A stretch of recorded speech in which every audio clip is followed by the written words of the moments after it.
The sequel to The Legend of Zelda, Breath of the Wild, is easily one of the most fascinating games to ever exist. After 2 years and with less than 3 minutes of official footage released, there have been countless hours of speculation and discussion around the many secrets hidden in what little we've been shown. No other lead-up to a game in the series has had such a strong impact on the fans, and the secrecy by Nintendo has only fanned the flames in creating countless theories over what this game could be. I've done my best to search the far corners of the internet and gather together some of the most popular and obscure theories, as well as give my input on what I believe is truly going on in the trailers we've been shown. So strap on your iron boots and pack your Zora armor, because we're about to dive deep into The Legend of Zelda, Breath of the Wild 2.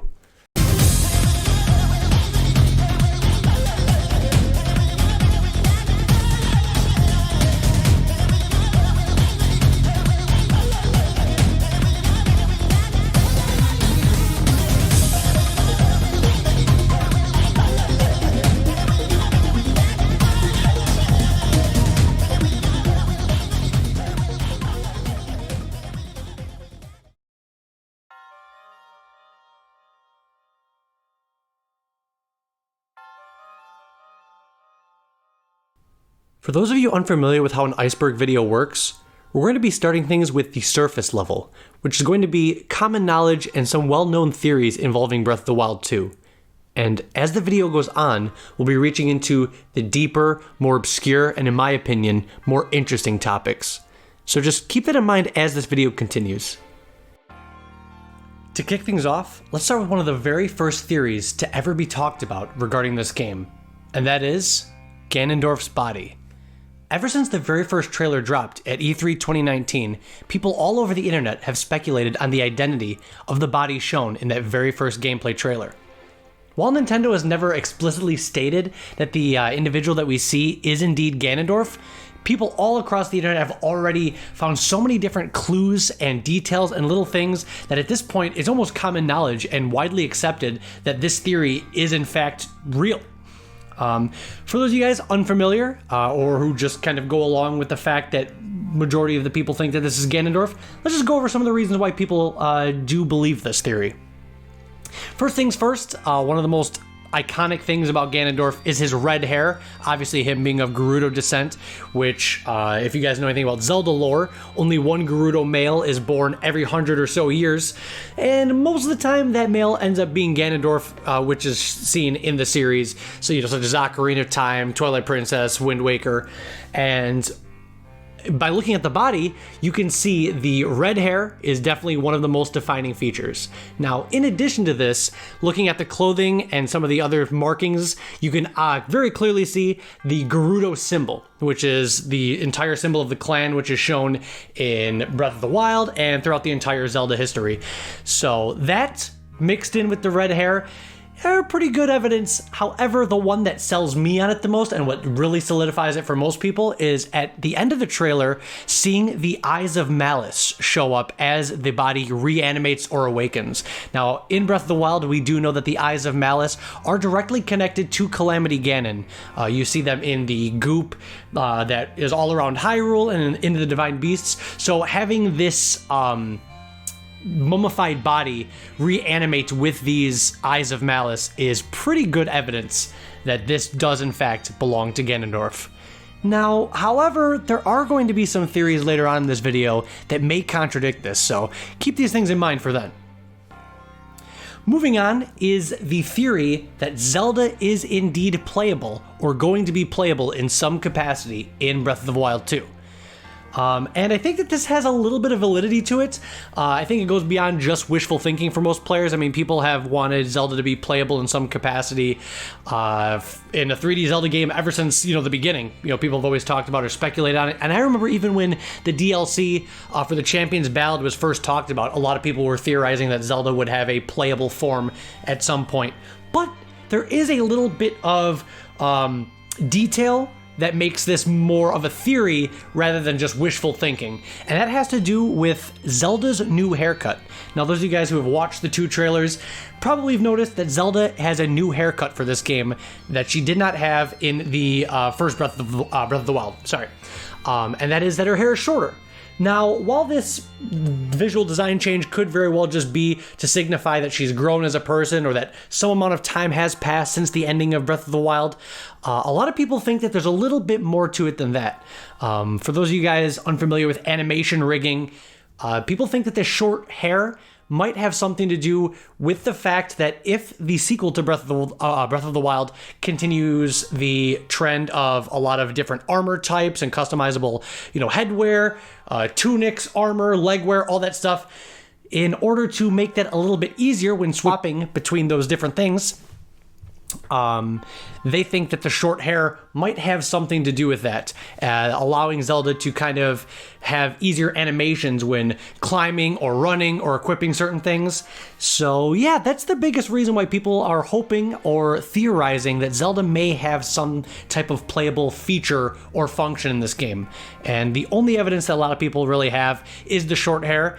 And I know a lot of you guys are wondering, but Zach, what about the second trailer where she falls into the ravine? So again, you're gonna have to wait till a little bit later in the video. Some other theories are going to connect with that, but as of right now, the theory that Zelda might be playable still stands. The next theory coming up is the release date. Now, if you were to tell me, or honestly bring up this topic or this theory of when the release date would be just before E3, it was a lot more hotly debated than it is now.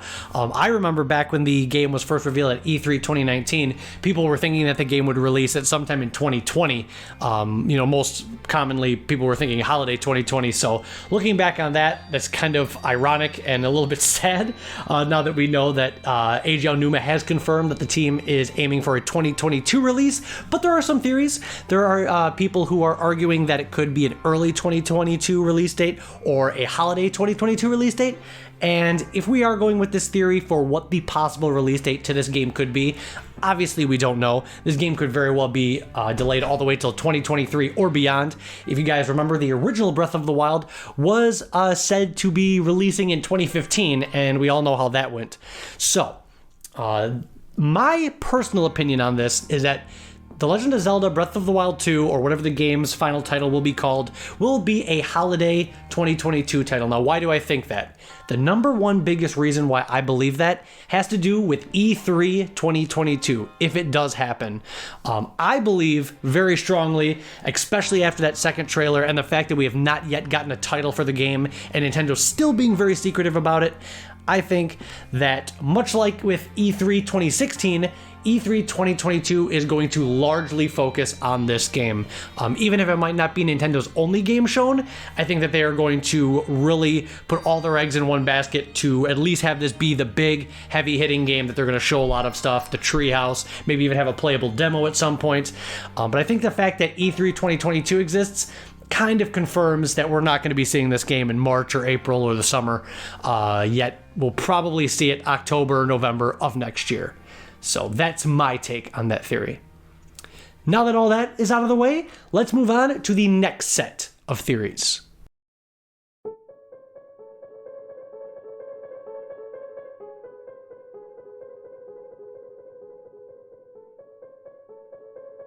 One of the most visually interesting things we see in both trailers is the existence of the green energy. Now, before we talk about what this energy could be and its potential source, let's go back a little bit to Breath of the Wild, in which we're introduced to other types of color-based energies as well.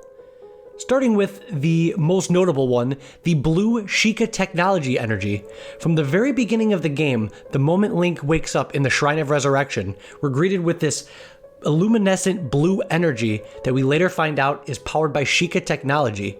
This technology is shown throughout the entire rest of the game in the Sheikah Slate, the towers, shrines, all different things connecting to that, which we know power the divine beasts and other things like that. That glowing light blue has been directly connected to the Sheikah and the various technologies and weapons that we see throughout all of Breath of the Wild. The other energy that we're shown in Breath of the Wild is malice. This is depicted as dark reddish purple energy, which is also something that shows up in both trailers, most notably at the beginning of the second one and throughout the first trailer. This red energy is, like I said before, Ganon's pure concentrated malice, which is the embodiment of all of his hatred and energy that comes from the Triforce of Power and other dark sources such as that. So, with the blue Sheikah energy and the red energy out of the way, we're introduced to something that we did not see within the first game, and that is the appearance of a third color-based source of power. From the very first trailer, this mysterious green magic is seen swirling around the room, flowing from the disembodied hand that's placed on Ganon's chest. In addition to this scene, the second trailer also shows the same green energy radiating off of Link when he uses the water-like ability to climb upward. And, for a brief moment, we can also get a glimpse of it powering the new Golem-type enemy, or whatever it actually ends up being. But what could the source of this strange new green power be? If we already have ruled out the possibility of it being related to the Sheikah or Ganon, what other possibilities remain? Well, it's kind of impossible to theorize any further without bringing up one of the most infamous topics in all of Breath of the Wild lore, and that is the Zonai. Now, talking about the Zonai could easily take up an entire video itself, and to avoid making this iceberg any longer than it already is, I'm gonna skim over just the basics. If you're interested and you want to know more, I do highly recommend checking out other YouTubers' videos regarding the endless theories that surround this topic, as they will probably go into much more depth than I'm about to for the sake of this video. To sum it up in the Zelda team's own words, the Zonai were a savage tribe based in Faron, where the most substantial of their ruins are located. However, Zonai ruins, or ruins with very similar characteristics, can be found in all parts of Hyrule. In addition to the massive palace in Faron, the Zonai ruins throughout Hyrule seem to have elements connecting them to the ancient shrines. The Zonai themselves are spoken of in hushed whispers as a strong group of magic wielders who suddenly vanished thousands of years ago. The disappearance of the Zonai is one of Hyrule's greatest mysteries. If you've ever played Breath of the Wild, you probably noticed the large maze-like labyrinths spread all across the map, or in the ruins in the southern portion. These structures are the remnants of the Zonai tribe, and the traces of them are so mysterious that many casual players can easily have 100+ hours in the game and never even know that they were a thing. The important thing to take away from this mysterious group is that a lot of their ruins depict symbolic designs, stone carvings of dragons that represent courage, owls for wisdom, boars for power, and as well as their tribe's own symbol, which is in the shape of a spiral. This spiral design can also be seen integrated into a lot of the structures and the ruins built by them as well. So how does this long extinct group of magic users tie into Breath of the Wild 2? Or more specifically, the green energy seen in both of the trailers? Well, let's rewatch the first reveal trailer again with this new context, and I'm sure you'll notice some interesting connections. From the very start of the trailer, we can see the green energy swirling in a vortex around Ganon's lifeless body, with the glowing green hand at the center. Shortly after this, we're shown a very interesting scene that's very short of the torch going against the wall, and it is revealed a cave drawing with some very interesting similarities to the Zonai ruins. With what little we can see, it seems to depict a warrior, perhaps Ganon or something else, holding a spear riding on what looks to be a horse. Now, this might seem insignificant, but by looking at it a little bit deeper, we can see the visual similarities between this drawing and the Zonai ruins. Even the helmet giving off a very dragon-esque look, much like the stone dragons found all throughout the Zonai ruins. So, the next scene, however, is even more important in my opinion. We are now doing an overhead shot of the vortex that we had seen earlier at one of the very first shots of the trailer, but this one is, in my opinion, very intentional to show that the vortex from a top-down perspective is actually that of a spiral, which we now know is the Zonai's logo. It is their symbol, and it's integrated in many of the labyrinths and other structures found all throughout Breath of the Wild. So this choice to focus on this overhead image of the green energy in this spiral shape, I do not think is a coincidence. Then obviously as the video goes on, we can see the very next shot of Zelda and Link walking past the wall, and right after seeing that green energy from a different perspective, if we look at the ruins to their left, you can also see the spiral designs, which again are very similar to that of the labyrinths, and you can even see some of the spirals exactly right to the left of the animal. and even a little bit to the right, you can see a more sharp square shaped diamond, if you will. And I think that these things are pretty good connections to the Zonai. But if you wanted even more evidence, that can be found in the second trailer as well. As you guys may have noticed, there's a short little snippet in the second trailer of Link fighting an enemy in a cavern area, and he's using what looks like a flamethrower attached to his hand. However, if we pause and kind of zoom in on this flamethrower type device, we can also see the similarities between this and the Zonai structures as well, because it is represented as a dragon or a serpent, and even more evidence is if you pause at just the right moment, you can actually see that this flamethrower is powered with the same visual distinction of green glowing energy, just like the hand, just like the spiral in the first trailer, and just like all of the other magic that seems to be connected to the Zonai people. And I think that all of this evidence together is not a coincidence, and I think that it all ties into the fact that the Zonai will be playing some type of part in Breath of the Wild 2, and that the source of this mysterious green energy could very well be the source of their magic. So up next, we're going to be shifting gears from story theories into something a little bit more gameplay related. So back in September of 2020, Eiji Aonuma and Nintendo announced Age of Calamity, which was the Hyrule Warriors spin-off based on The Legend of Zelda Breath of the Wild. However, at the beginning of that video, Eiji Aonuma states something very interesting, and it was something that was heavily rumored and theorized about Breath of the Wild 2 way before this, but it was confirmed in that video. He stated something along the lines of how the Hyrule that we have come to grow very accustomed to in the many hours of playing Breath of the Wild over the past few years, that world would be returning.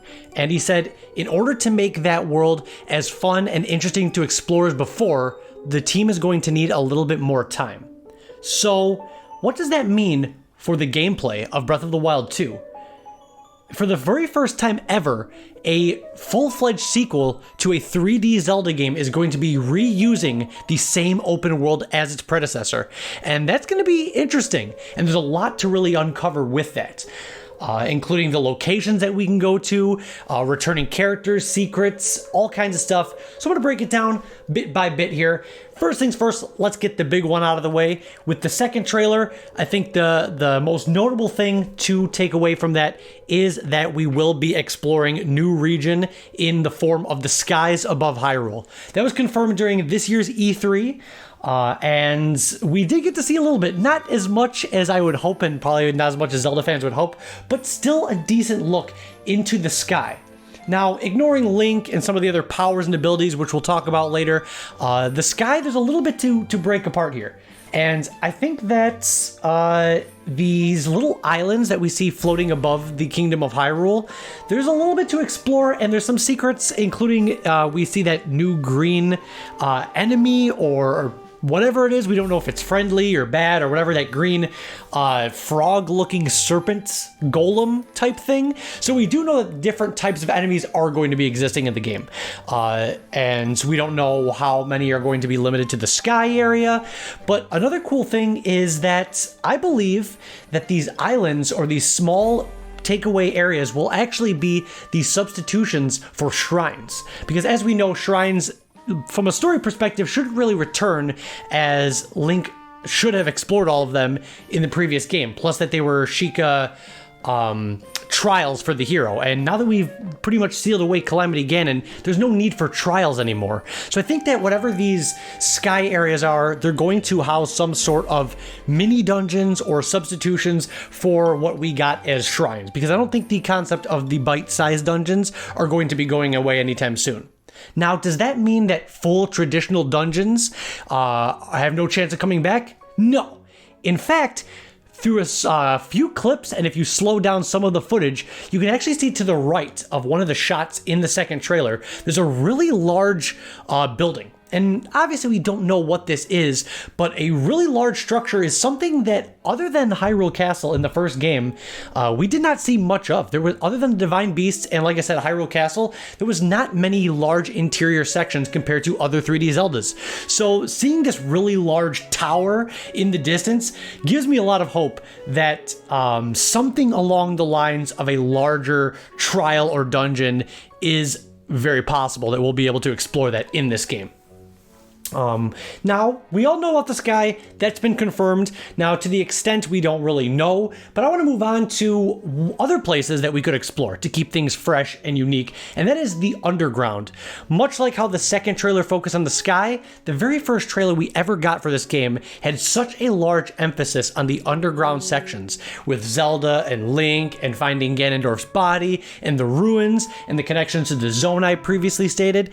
Also, for that really short burst in the second trailer, we do see Link fighting an all-new enemy, that tentacle-like monster, and they are in an underground catacomb-like area. So that does give a little bit more validity to the theory that we will be exploring underground.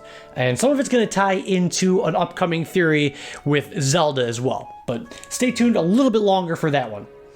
Now, there's other ways to keep the game fresh and revisit Hyrule and make it just as fun as exciting without necessarily visiting other areas.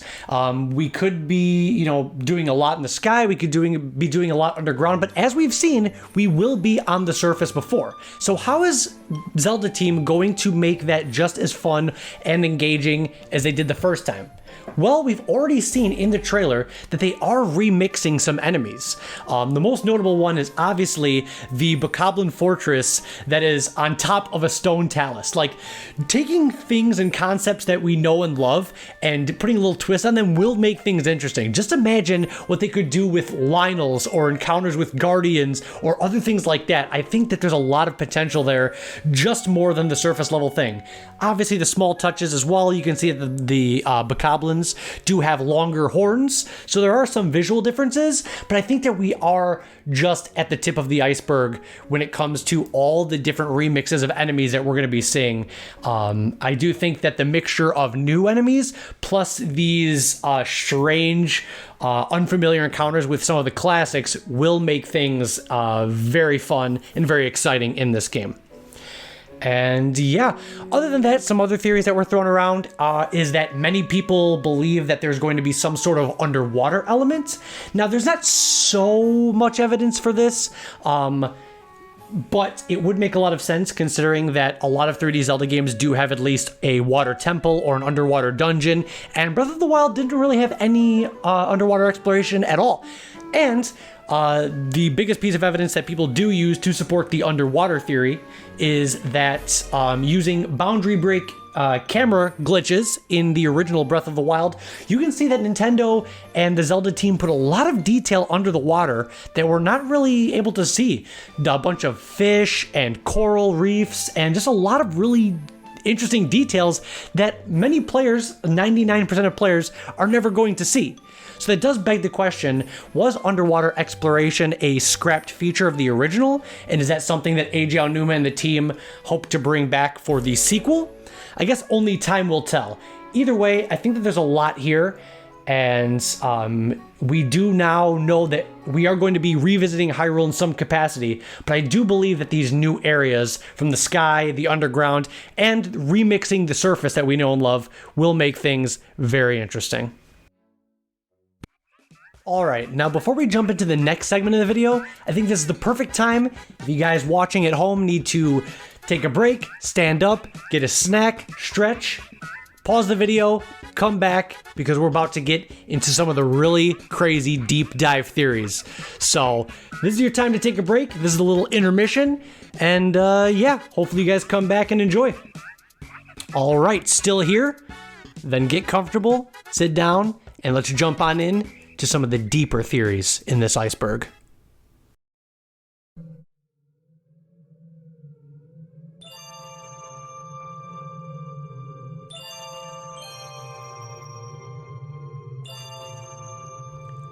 When it comes to the trailers that have been released so far, one very specific event is common in the both of them. and that is the scene in which Zelda falls into the darkness following the awakening of the mysterious body. Throughout this video, we've hinted toward the fact that this particular scene might be even more significant to the overall game than one might think, and this next theory will be going over the possible fate of Princess Zelda following her descent into the darkness. Now, instead of just blindly coming up with theories about what may have happened to Zelda, I'm going to instead focus on two most likely outcomes and how each of them may impact the overall story and gameplay of the full sequel. The first outcome is that Zelda falls into the darkness and is trapped there until Link goes in to save her. Much like in Breath of the Wild, having Zelda trapped or sealed away in a specific area would not be out of the realm of possibility for this series. This scenario would work from a plot perspective as a way to prevent Zelda's insanely strong sealing magic from being too overpowered of a plot point. Also, much like in the first game, having Zelda be trapped in a fixed location would give the player the freedom to explore while having an ever-present goal in the background, just like with Hyrule Castle. This could lead to the sequel focusing on Link exploring and gathering strength before heading into the dark pit below Hyrule for the final battle or endgame territory. The second outcome is that Zelda's fate would be shown to the player via gameplay or cutscenes. This theory would act as a sort of replacement for the first game's memories. Rather than collecting various chunks of Zelda's memories, perhaps as the game goes on, players would be able to get updates on what is happening to Zelda after her fall into the darkness. These segments could be cutscenes or even playable portions of the game, acting as a way to switch things up and keep the gameplay fresh. Maybe even going so far as to make Zelda an antagonist to some capacity, much like an expanded concept of what we saw during the final fight in Twilight Princess. The next theory in this iceberg may be the most interesting, as well as the most hotly debated, and that is the theory that the hero that we see in the second trailer for the game is actually two separate Links, or at the very least, two very different versions of him. This theory first popped up shortly after the reveal of the second trailer, when some Zelda fans noticed something odd about the shots in which we see Link in the sky. Unlike the shots of Link wearing the traditional blue tunic and ponytail combo, all the shots of Link with his hair down make a point to never once show his face. Every frame of this new character model is always facing away from the camera, to the point where it seems almost intentional. But then, who could this mysterious new character be? Some fans claim that they very well could be the hero from 10,000 years ago that we hear about from Impa in the original game, depicted in the ancient tapestry. This would connect to the theory that this game will be focusing on the origins of Ganondorf, long before he became the great calamity that we see in Breath of the Wild. Plus, the only times we see this new Link is when we're shown gameplay segments of the sky area. And when it comes to Zelda lore, the concept of the sky has been used to convey an era deep in the past. We saw this with Skyward Sword being a prequel to the series, but that's far from the only example. Even in Twilight Princess, the City in the Sky dungeon was a location that was heavily connected to the ancient past and shrouded in mystery. The fact that we are yet again seeing a sky-based location accompanied by a hero wearing very traditional clothing is very interesting indeed. Not to mention the visual similarities between this Link's new appearance and the clothes that we see on the body of Ganondorf as well. However, this theory is not without its opposition.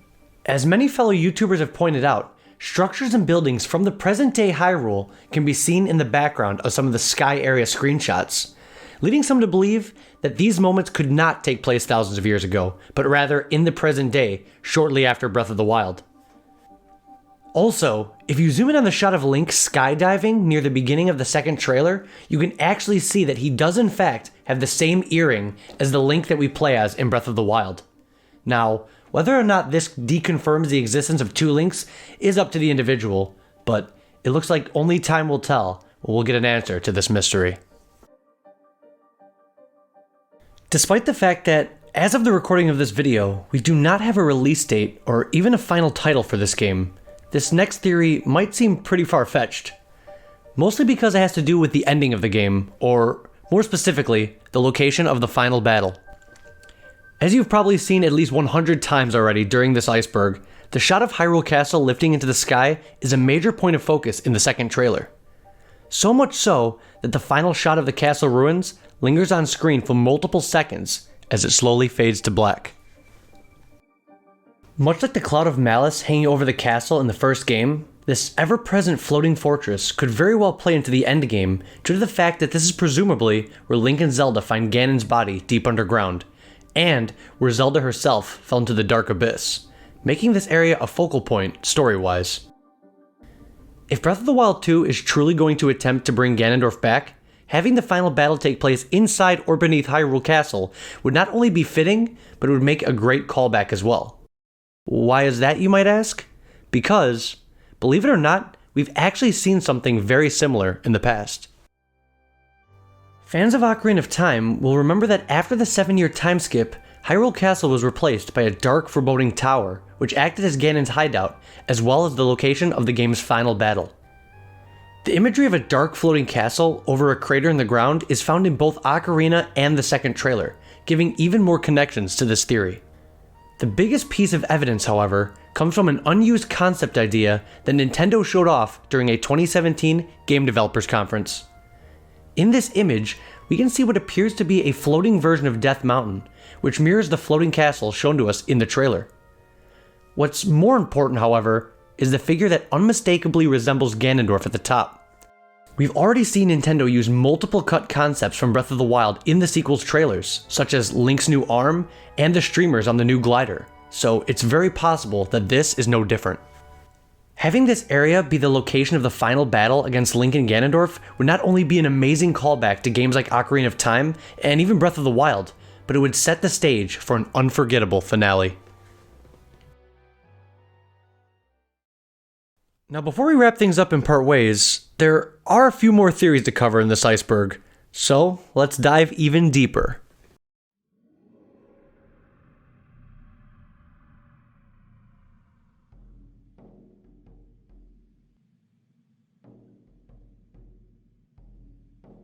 While we spent a lot of time focusing on the visuals in the two trailers, one major mystery we've not touched on is the strange music that can be heard in various parts of each of them.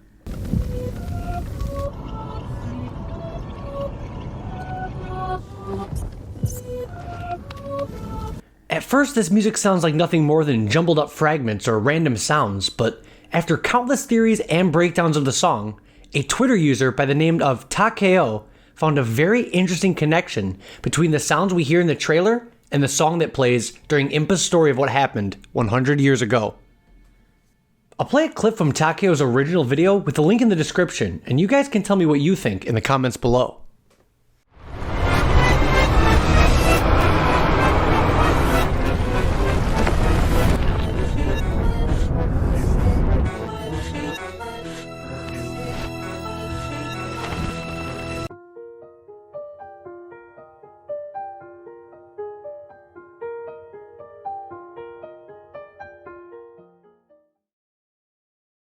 This next theory is a short one, but still deserves mentioning.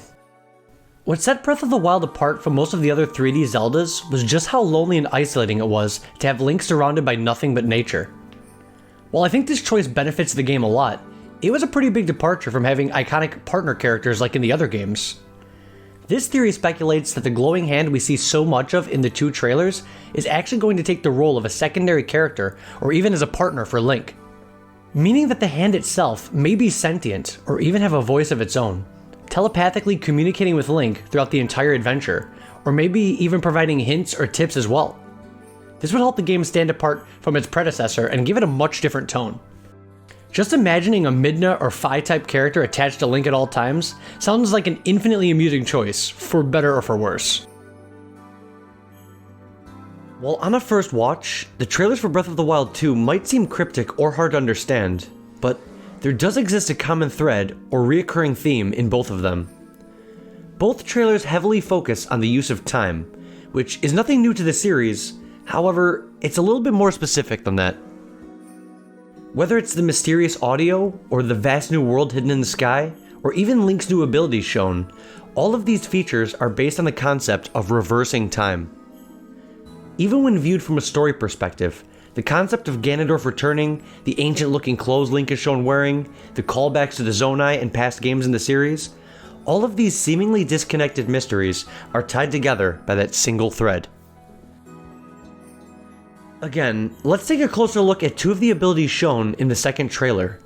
The The first one we see is of Link sending a rolling metal ball back up a hill. He accomplishes this by reversing time. In a later shot, we also see Link travel from the ground and upwards through a slab of stone. But by slowing down the footage, we can yet again confirm that he actually isn't jumping upwards, but rather, he's traveling along the reversed path of the falling drop of water. Same thing can be applied to the strange music we talked about earlier as well. The sounds we hear are being played in reverse. But why is this? What significance does reversing time have on the bigger picture? Well, it could potentially be the missing key to the entire story of the game. Breath of the Wild was infamous for not only referencing many of the other games in the series, but for also not having any confirmed place in the timeline. This has led many fans to speculate on what is being called the closed loop theory. This theory states that Breath of the Wild 2 is going to act as a sort of closure to the series, or at least tie back heavily into Skyward Sword. From a meta perspective, this would make sense, as Nintendo pushed Skyward Sword HD very heavily prior to showing the second trailer that contained imagery and callbacks to Skyward Sword. If the sequel to The Legend of Zelda Breath of the Wild is attempting to once again tell us the origins of Hyrule, there is no better game to take reference from than Skyward Sword, due to the fact that it laid out so many important details of the series' lore. Breath of the Wild even had a cameo of Fi talking through the Master Sword to Zelda, so the connections already exist in the game, but by taking it a step further and making Breath of the Wild 2 the end of an arc that was introduced all the way back in Skyward Sword, the Zelda team could truly make this game something unforgettable. Perhaps the ability to reverse time and the revival of Ganondorf can lead to the return of the goddesses Hylia and Demise, putting an end to the 1,000-year-old cycle of reincarnation, and fulfilling the wish that the original hero made all those years ago.